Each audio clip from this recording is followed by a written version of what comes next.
being celebrated in the third season of 21 Icons as one of the young people who are shaping South Africa. Today she joins me on Skype to tell us why she's dedicated her life to dismantling rape culture in South Africa. Hello, Jes. Hi there. Thank you very much for joining us. Thank you so much for having me. Now, when you got the call to say that you were going to be featured on 21 Icons, a series of photographs that are depicting people who are changing South Africa, what did you think? First of all, it was literally unbelievable because we Googled 21 Icons and it came up with the previous icons of people such as Nelson Mandela and Desmond Tutu, and we thought, no, they've obviously got the wrong person. And when we confirmed with them, they said, yes, no, it is you. So it was literally unbelievable. Now, you have dedicated your life to dismantling rape culture in South Africa. Why have you done this? I was gang raped in 2008 by 4 men. My dad and I were at a dam and we were attacked.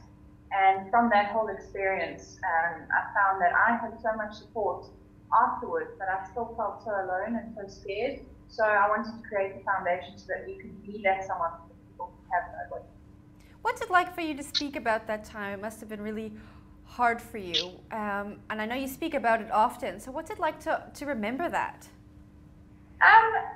It is difficult, but I think it's really good because I always say to people, it's like when a trauma happens to you, a big ball of poison goes inside your body and it starts eating away at your insides. And then the more you talk about your trauma, the more you're spitting out that poison. The more you cry about it, the more you're crying out that poison.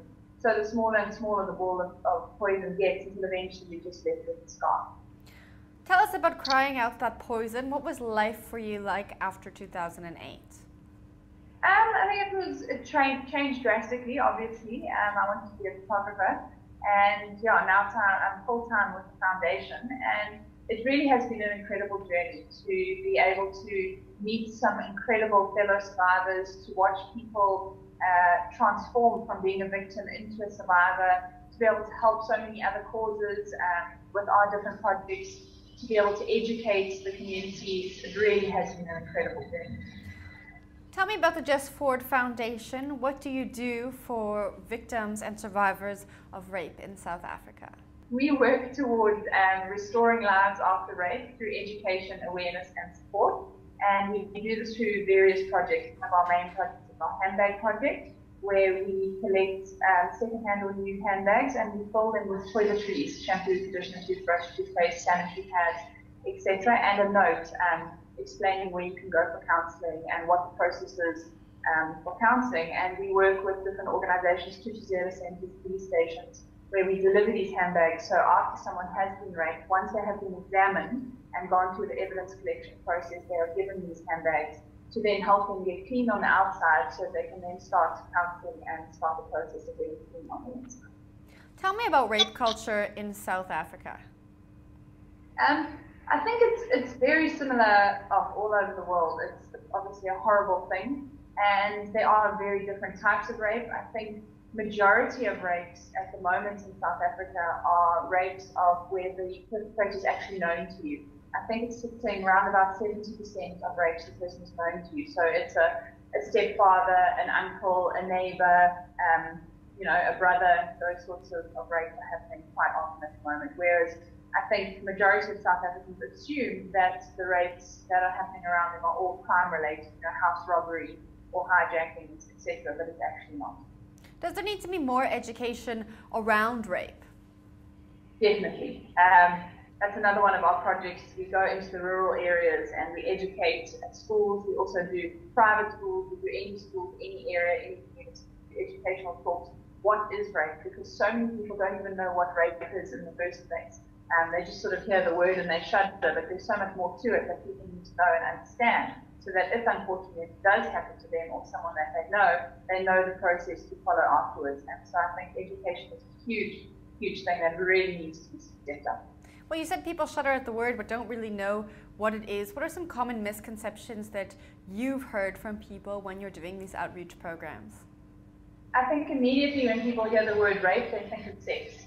And rape is actually not for a sexual desire at all. It's not for pleasure. It's more of a power act. So people are doing it to try and feel powerful rather than for sexual reasons. So I think that is one of the biggest misconceptions.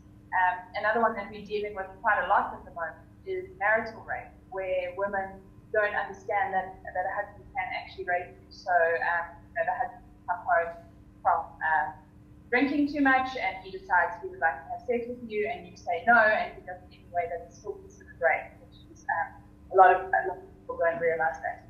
And I think the last one talks so much about women being raped. I don't think people realize how often it happens to men and young boys. Now, what should somebody do if they've been raped? I mean, I think that's quite you feel quite helpless in the moment, and you don't know what the next steps are. What should someone do? I think your first thing has just happened. The first thing to do is obviously do not shower. Do not wash yourself. Try not to go to the toilet. Try not to drink anything. Just try and keep your body as untouched as possible, because unfortunately in a situation like this, your body is the crime scene. So if there is any evidence, they're going to get it all through. So that's the first thing, is don't shower, don't wash yourself, try not to go to the toilet or drink anything, and then go immediately to your closest police station or healthcare facility. Majority of government hospitals have a Tutuzela centre attached to it, and these are wonderful centres where everything is done under one roof. The examination, the police come to you, counselling is offered. Really is an incredible sort of thing that is being offered that so many people don't know about. So yeah, if people can just take a few seconds to Google where to go and what to do in your area, it really is worth a while.